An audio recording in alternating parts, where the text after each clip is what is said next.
Everyone, welcome back to another video. Today we are going to discuss how to write a program to print the length of last word in a given string. Suppose this is the given string hello words.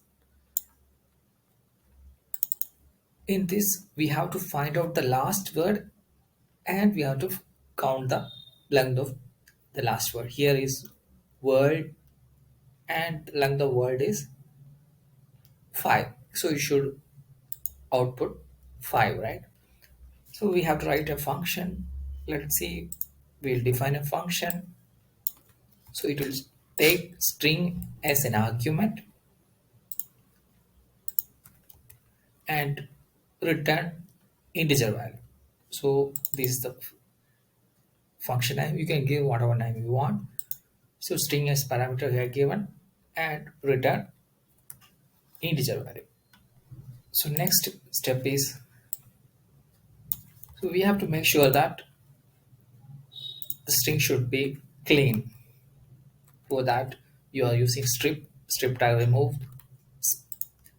black space from the end of a string. Here backspace is there means it will remove, because if backspace is there means our logic won't work.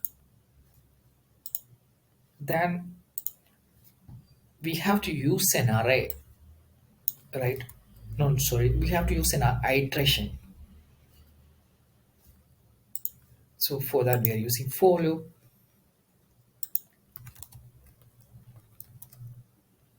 Integer will come. Then for we are using range. So our logic is we have to start from the end of a string.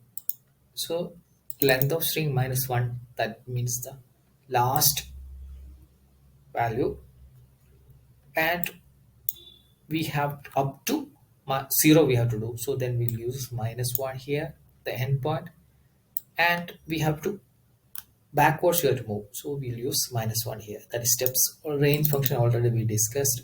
Start and length, and we know that this is the steps we have taken. So from starting to end it will move like STLROW. Here we have to use the logic. That means we have to add a condition. If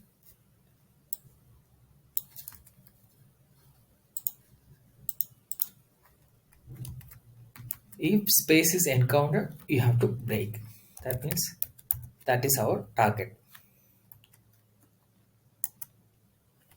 Otherwise we have to add length equal to length plus 1.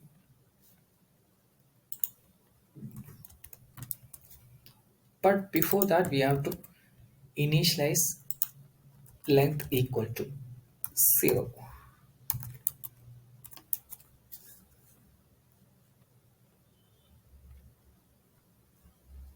Oh, sure, length is not defined. Now we added length. Next is return length. At the end of the loop we have to return the length.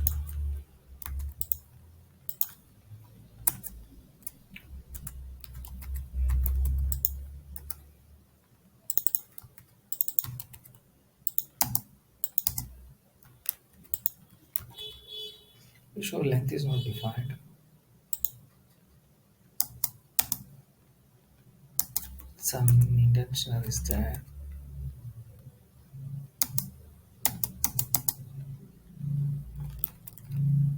Now it's correct. Intention issue was there, so we remove the space. And here also after for loop return length. Next is we have to call that function and print that. That's all right. We'll do that. Here we have to call that function. We'll run this. Let's run this. See, we are getting 6. Why 6? 1, 2, 3, 4, 5, 6. Actually 1, 2, 3, 4, 5, 6. 6 is there. If it is hello world means we should get 5. See, we got 5. This is simple, right?